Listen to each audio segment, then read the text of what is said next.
Welcome to Press Start Mzansi, the podcast where innovation, policy, business, and play converge. I'm your host, Bandile Phuthuma. On this podcast, we will be speaking to trailblazers from government leaders, investors, to game developers and tech entrepreneurs as we explore the power of the gaming industry to shape South Africa's future. Whether you're a policymaker, a tech visionary, or simply gaming curious, this podcast is for you. Joining me today is a very special guest, Zaid Motala, and with me to co-host this episode is Khumo Moerane. Welcome, Khumo. Thank you, Bandile, and thank you. It's exciting to be here. It's amazing to kick this off on the debut, and we've got a great first guest in Zaid Motala. Zaid Motala is a legal advisor at the National Treasury's Jobs Fund. Zaid isn't just a legal mind, he's also a speaker, artist, and a proud member of the gamer tribe. This is a rare and powerful mix. Someone who sees both the institutional barriers and the creative potential of the space. And before we dive in, can you please give us something that people might not know about yourself, and as someone working between the intersection of law and video games and finance? Wow, thank you. Thank you so much for having me. I got to say, I am so amped up and excited to be here because what you guys are doing, this knowledge that you're trying to impart, it really, really does line very, very strongly with our values at the Jobs Fund. So in my day job, I am a legal advisor for National Treasury's Jobs Fund. And the Jobs Fund is a unique program because what we do is we pilot, we test, and we scale innovative models that will ultimately catalyze job creation in our country. And that's I'm going to say, one of the top 3 challenges that are plaguing the youth at the moment. This unique program, and I'm hoping we're going to get to talk about it a little bit along the way, it hits all of those notes. And for me, as an artist, as a creative, and all the other fun stuff, I find that it's really a case of the stuff in here that's meeting with the stuff in here that ultimately is going to help us here everywhere out there, And I think it's a nice alignment between all of them. I want us to start from top, Zaid. There's a common misconception about gaming. The gaming, as we all know, it still carries a stigma in a sense in some circles. I want to know from you. Others, they still see it as non-productive, as they see it as a niche. What would you say to someone who is not familiar with the gaming industry or the gaming space on its own? I would say to them that in a way I'm jealous of them. And let me tell you why. Because they are the uninitiated. They don't know better yet. I think the greatest thing for me growing up was coming to this realization that the stuff that entertains us is also a good jumping off point for the stuff that can empower us and actually grant us an element of economic freedom. The beauty of the gaming industry, let's start there, right? So gaming industry, what a lot of people think about is that, okay, it's you and me, we're sitting on our phones, we're sitting on our PlayStations, our PCs, whatever it is, whatever your fancy is, right? But then what they don't realize is that on the back end of that, there is somebody who had to make that game. There is somebody who had to write the story of that game. There is somebody who had to design the graphics, somebody who had to make the music, all of these amazing things. And those present countless economic opportunities. So what I would invite those people to do is open up your mind a little bit more and consider the potential of moving from the consumer quadrant into the creator quadrant, or the investor quadrant, moving into all of those. All of that can happen within the larger gaming ecosystem, as I like to call it. So yeah, I'm jealous of them because they get to go on that journey that we are all already on. Thank you. I think, I'm sure some of the viewers, actually few, I'm sure, around the country that already know that you are already supporting this industry as a government department. You are supporting the Africa Games Week, you are supporting the Africa Afri Games Consortium. Am I right, Khumo? It's Afri Games Yeah. Consortium, which is led by IT Think Gaming Solutions. I would love to know what is your vision or what is your mission as the Jobs Fund, and how does it relate to supporting non-traditional gaming sector? Coming with the hard questions today. Okay, so I think in order to understand what the Jobs Fund is, it's really important to give a little bit of context for what the Jobs Fund is not, right? So, like I said, the Jobs Fund is a program of National Treasury. We were established in roughly 2011, and we were capitalized with an initial amount of 9 billion Rand, right? And that money was really to assist government to make inroads into what was happening in private sector, into what other government departments were doing, to largely, like I said, pilot, test, and scale innovative models that would catalyze job creation in the mid to long term. You see, the biggest problem, like I said, one of the top three biggest problems in South Africa is that the youth are disenfranchised. How do they get into the workforce, and how do they stay there and remain productive? Well, by working with intermediaries, the Jobs Fund actually assists in de-risking innovative models. And that allows us to distill the learnings from there to do it better, bigger, and brighter the next time, you know? And this particular project with the Afri Games Consortium, it's one that's really close to me right here in the heart, because what it does is it is really a non-traditional model, like you said, because I think that for many South Africans out there, when you think about gaming, you're thinking about the stuff we grew up with. You're thinking about Mario Brothers, you're thinking about Tetris, you're thinking about Road Fighter, etc. But people don't realize that, okay, wait, there's so much more to it than just that. And in this model, what we are doing is, and it's so brilliant the way this was done. It's really about creating an enabling ecosystem for people who are participating in that space. A little earlier in my introduction, my friends, I spoke to you about how you get the person making the game, you get the person writing the story, you get the person designing the music, right?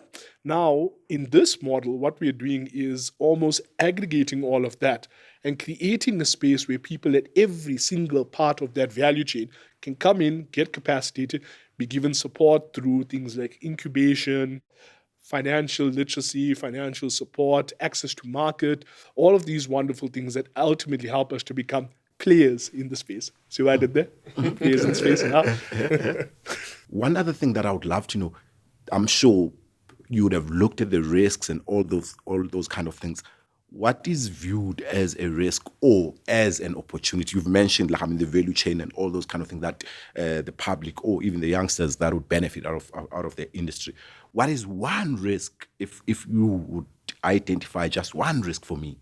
What is one risk on top of that? Like, I mean, you've already explained to me what motivated you as Jobs Fund, the reason behind you supporting this industry. Okay, I think that's probably the hardest question, because in such a dynamic industry, our learnings in the project have shown us that there are many different things that need to be tackled at different levels. But I would say that right now, the major learning for the project is that if we don't think beyond this, if we don't think about how do we develop or rather enhance this enabling ecosystem, we really will be tripping at the starting line almost. You see, what we are talking about over here is that once we have people coming into the space and getting capacitated and getting support, how do we then move them further down that value chain, as I called it, where they can actually participate meaningfully in the market? And the risk for that, the lack of support that comes both from public sector and private sector, that's a key risk over there. So in other words, once we now piloted, now that we've tested, and now that we're ready to scale, how do we now get everyone else involved to actually bridge that gap so then we can fly, as it were, to the next level, if that makes sense? Actually, you're reminding me the last time when we were in Cape Town, like, I mean, during the Africa Games Week, you mentioned this, like, how do we build this plane as we are flying? I think, like, I mean, it's a learning curve for everyone. Yes. Like, I mean, it's still new in South Africa. We all want to, like, I mean, learn from it. Khumo, you want to have anything to say?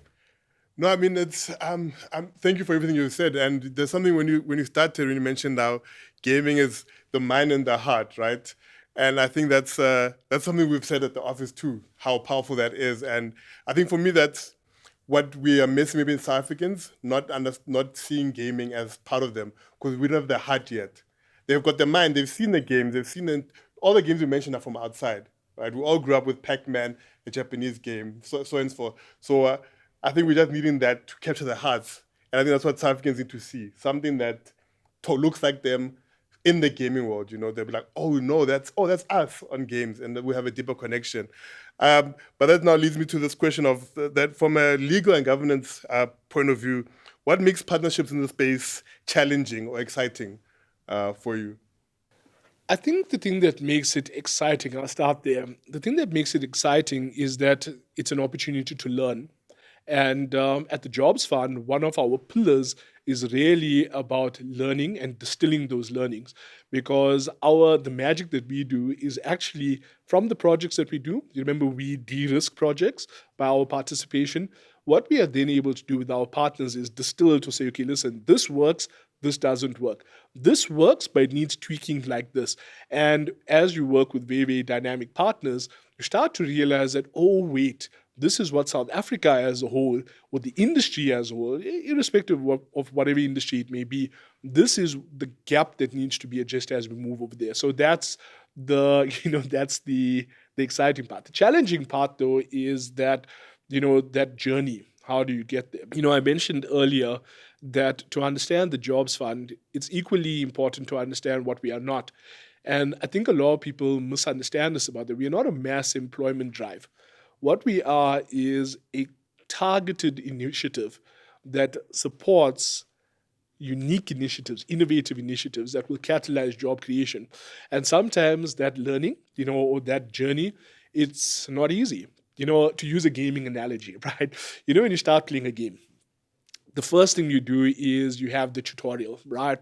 And it starts out fun where if you press, I'm a PlayStation boy myself currently, right? So press X and circle and you're going to do this, right?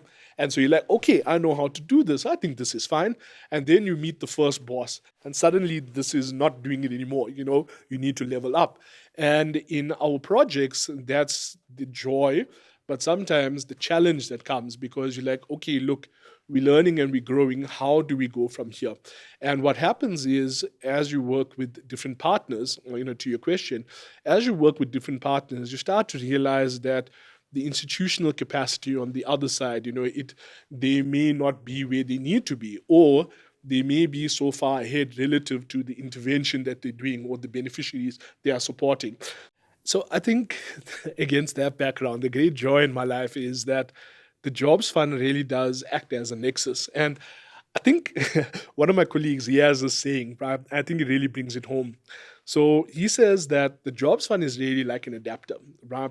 And what we do is we take the square peg that is what the industry is doing, what the world is doing, in that particular target space, and it puts it into the round hole of what's happening on government side. And in our context, how the Jobs Fund works. And it is only by finding a way to bridge those two that the magic can really happen. So to bring it home then, as relates to the learnings, I think the major thing that we've started to realize, and it's such a big conversation, is that government holistically, private sector holistically, needs to reframe the way it looks at gaming as a whole. I think that takes us back to the initial point you made. People have this very narrow view of what it is. And our learning has been that, okay, if you start to change the way people think about it, it opens up so many more opportunities, and who knows where we can go next. I noticed something, Zaid, earlier on when you spoke or mentioned the impact the projects that you run as Jobs Fund, the impact that they have at an individual level, and I noticed that you were getting almost emotional. There's one question for me based on that background. Is there any one moment or where you saw a real potential being created or where it unlocked something in someone's life, either at a project level or to someone's life, a young person's life that is coming through from these kind of projects? Um, you guys gonna make me start crying just now. So before I embarrass myself, all right, let me ask you this specifically in the gaming project or any of our projects. Through the ecosystem as a whole. Okay. That helps me a lot. And now I'm definitely going to start crying. So, what had happened was in December, I had the privilege and pleasure to attend Africa Games Week. It was my first time attending. And, there were some young developers, young development studio that was there. And the conversation that I had with them as relates to, them being funding ready and to have such a young person talk to me in terms of, okay, this is where I am right now, and I don't know how do I get myself to be funding ready because I want to build my prototype, I want to get a vertical slice out, I want to do all of these different things, but I don't know if I'm there yet. And that was such an intelligent question. And it happened because they have this ecosystem view of where they are. That for me in that moment was like, okay, listen, we're doing something right. Because if this person is here and they are asking me, right, about I know where I want to go and I can see how to get there. I just don't know if I'm good enough. I just don't know if I'm ready. And that's such a universal experience. We all have that imposter syndrome, right? And but here's a person who's like, no, I'm not going to be broken by this. I'm going to be better. I'm going to learn. And that's what this project is about, enabling ecosystem, because the fact that this person had access to myself, they had access to developers there, they had access to like I said, all the other people in the ecosystem, that says to me that no, we are primed, we are ready, our people are ready, and it's working. So that was the moment for me. Oh, wow. That's nice and touching. Maybe now moving along, right along, if like I'm sure you know that we still don't have a home as the gaming industry in South Africa. If you want funding, there is no awards created for the gaming industry now from the government side. If we had a national policy of, or as we all know that government is looking at that, I'm sure in the next couple of months or so, what would be one thing that you would introduce when it comes to the national policy or strategic initiative to support the gaming industry in South Africa? If there were any one thing that we would want to introduce or share when it comes to the national policy, what would be that one thing? One thing that Just one thing. Oh, That Lordy, one okay. thing. Okay. I mean, we don't have a national policy as it is yet. So, look, I think that this project has been unique because it started so many different conversations, right? And the fact that our sister departments out there are realizing that gaming as a whole does need, to coin your term, a home, that's already a great start and the right thing. But what I would want them to consider, the powers that be to consider, is the learnings from this project. Because very often, what happens is we have an idea of where we want to go, and everyone is lobbying for the direction you take. You know, I would want the journey to be one that is forward looking but cognizant of the learnings we have behind us. In other words, find a way that it's not just government talking to industry and then talking in parallel to private sector funding or public sector funding and all of that, but to actually create a space where everyone works together and we find a way to balance out, okay, the different competing interests that may come into it. So it's very, very difficult. In fact, it's near impossible to say the one thing Zaid would want to see in there. But I think that if the way they looked at it was one of holistic understanding, you know, may have a document or have a policy brief that understands the different elements to it, then we're doing something very, very unique. So yeah, I hope that answers you. It's such a difficult question. No, it does. It does. Thank you. Khumo, do you want to reflect on what we've learned from today? No, I mean it's. I think we've had some conversations before about like the I think the main thing is the business and the creative side, right? And I think that's what, from the developer side, I've seen a lot of these young people, they're more focused on the creating the games part, but there's no business element side to it. And I guess, I mean, it's like, how do we get these young people to even have, because they start, it's, you know, a typical studio will be like a designer, a coder, and an artist. So how do we get them to now have a business person as part of that studio makeup? Because I think then we can then see these projects being these games we made, but then having like this business. Because who's gonna talk to you? Because that person, I guess, is like a coder. Can a coder come talk to you about legal stuff? They don't know where to even start, you know. And I guess it's like, how do we have that support for them? And I think my question, and maybe this probably, I guess it's not a question, but a statement, I guess, about what we could help these people. And for me, again, there's something that you just said now about, I think it's from how do we have a creative side, a creative unity with the messaging also. Like, I think from the consortium, it's looking at the ecosystem. I would ask about, like, is there a way that we can have a creative version of it where it's looking at a universal South African message, the in gaming maybe, you know, something that can pull, that people can rally around and make games around that to sell our, maybe like a South African identity or South African theme to the world through gaming. Do you think that could help?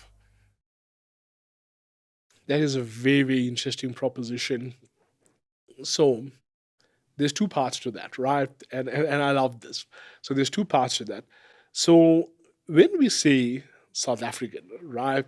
The thing that makes South Africa unique and beautiful as a nation is that we are so diverse. There's so many stories, right? I mean, I am an Indian guy from Natal, right? And my lived experience is very, very different from somebody who grew up here in Gauteng. My story is as valid as, you know, another story, and I think that's what makes us unique. We have so many different stories that we can tell, and that's the reason why we must nurture those creatives. So I agree with you there. From the business side of it is that how do we tell those stories in a way that can actually sell units, you know? Because from a business side or a business perspective, more accurately, you start to realize, okay, how do we monetize this, you know? And it is only by getting people further down that journey, by helping them to develop those vertical slices, get those prototypes out there, and succeed where they succeed and fail if they're going to fail so they can do it better the next time. That gets us to more commercially viable products, right? And mind you, that's actually something that links to the earlier question about what would we want to see in that policy, you know? On reflection, we would want to find a way to get private sector, because government can't do it on its own, right? And that's the beauty of the Jobs Fund. The Jobs Fund finds ways to de-risk the stuff that's happening out there so people can take more bold steps. So perhaps one of the things that we could see is a policy framework that actually encourages this co-creation of the space, as it were. And against that background, to the last part of your point there, was that, okay, then what happens? You know, what happens to these people? How do we get the creatives talking to do that? Because then they have their business mindset. So once again, and it's proof of concept for what this Jobs Fund initiative with the Africa Games Consortium is doing, the enabling ecosystem. Because, like my personal experience with that young person, the fact that they were talking about it from that perspective means they're starting to ask the right questions. The question right now may not necessarily be, do we need a South African story to rally behind, or do we need a policy that is the magic wand that fixes everything? Do we need more money to come into the space? It could be all of those questions happening at once. And what's unique about what we're doing right now with this project and all the other conversations happening at the moment is that people are starting to ask these questions of each other. Very often what you find is that, you know, there's this one thing that, okay, we're going to do this one thing, and then it happens in the absence of considering everything else. Now, right, what we're seeing is that, okay, people are more aware of the creative side, the business side, the long-term implications, the stuff that's happened historically. How do we do all of that? And that's why this is such an exciting time to be alive, especially in this context with this project right now in 2025. I hope that makes sense. Thank you. No, 100%. Thank you. Wow, so many powerful insights from today's conversation. A few things that really stood out for me. Gaming isn't just a play; it's productivity, it's education, it's export, it's culture, and most importantly, perhaps for me, it's a gateway to the future for thousands of young South Africans. So I think we should invite everyone to come and join us and join this movement, and we take this forward to build the ecosystem, the gaming ecosystem of this country. Zaid, thank you for bringing your perspective as someone working from within a system that has the power to move this country forward. To our audience, thank you for tuning in. If today's conversation inspired you, please share it, subscribe, and follow us at press.mzansi. In our next episode, we will explore how Gauteng is using gaming and storytelling to position itself as a digital destination of choice. Until then, stay bold, stay curious, and keep pressing start.